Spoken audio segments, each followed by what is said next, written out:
one incredible trip through Namibia, I traveled back to Windhoek and boarded a flight for Victoria Falls, Zimbabwe, which would be the next stop on my adventure through southern Africa. Victoria Falls had been sitting on my bucket list for years, so needless to say, I was unbelievably stoked when I landed in Zimbabwe.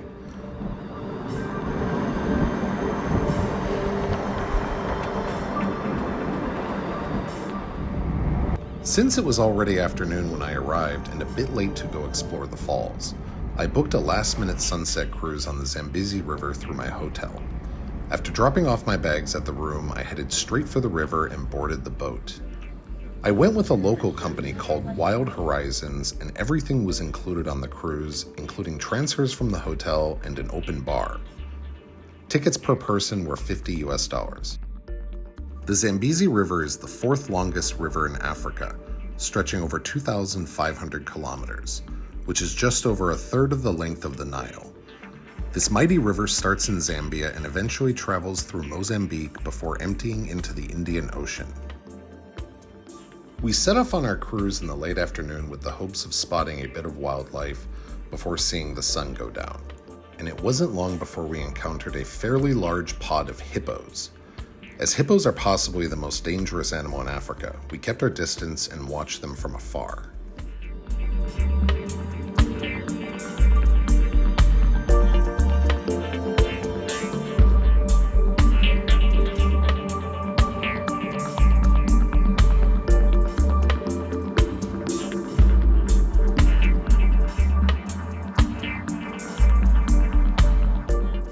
We were also lucky to spot a couple of Nile crocodiles sunning themselves on the riverbank. However, they didn't seem too eager to move much.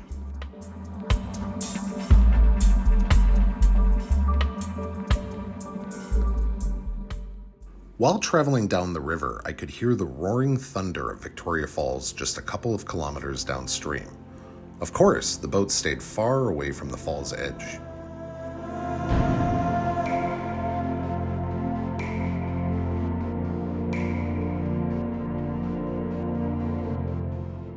As sunset drew closer, we headed to a more open section of the river to get a better view of the sky.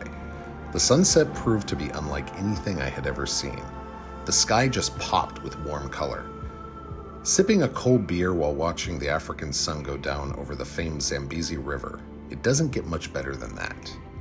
I would definitely recommend that anyone visiting the Victoria Falls area puts this on their to-do list.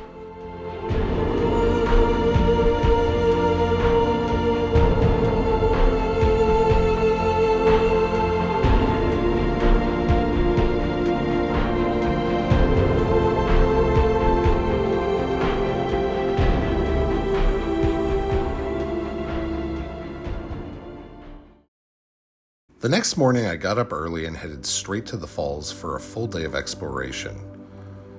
If you're planning to visit Victoria Falls, you will definitely need most of the day to see it, as the entire trail along the falls is a couple of kilometers long with tons of viewpoints along the way. The current price of admission for foreign visitors is $50 per person, and the ticket is good for a single day in the park. Once you enter the national park, you have to then walk another 500 meters or so before you get your first glimpse of the falls. However, you can definitely hear it along the way.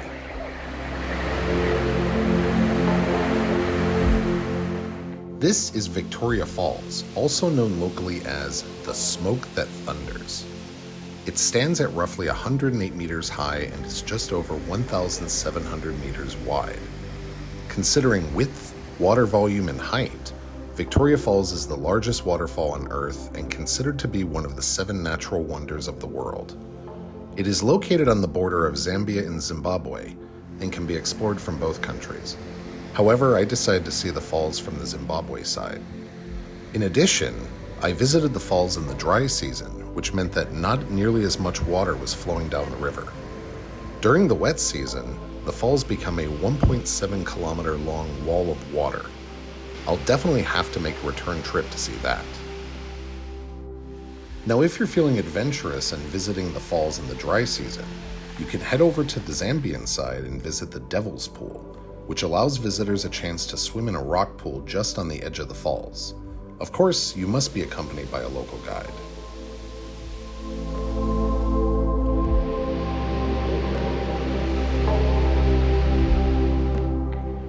The lush forest around the falls has some wildlife as well. I spotted a troop of vervet monkeys climbing in the trees just off the main trail.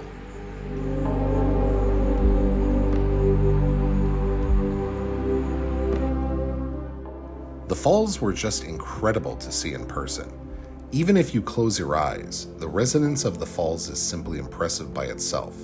Of course, it's so big that no matter where you stand, you can't see the entire thing in one piece. The park trail follows the edge of the falls and allows visitors to see it from different viewpoints. Once you reach the end, you walk back the same way you came.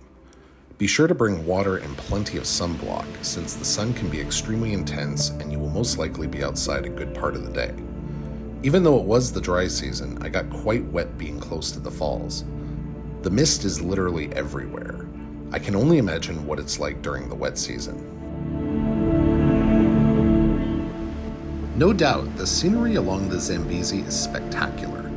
Although the surrounding area is mostly dry bushland, the areas close to the Zambezi are much more lush and verdant, resulting from the steady supply of water given by the river. After spending the day exploring Victoria Falls, I decided to head somewhere for a much-deserved coffee. I went to the Lookout Cafe, which is a great place to relax and also offers up some pretty incredible views itself. You can even see the Victoria Falls Bridge, which links Zimbabwe and Zambia and crosses right over the river canyon.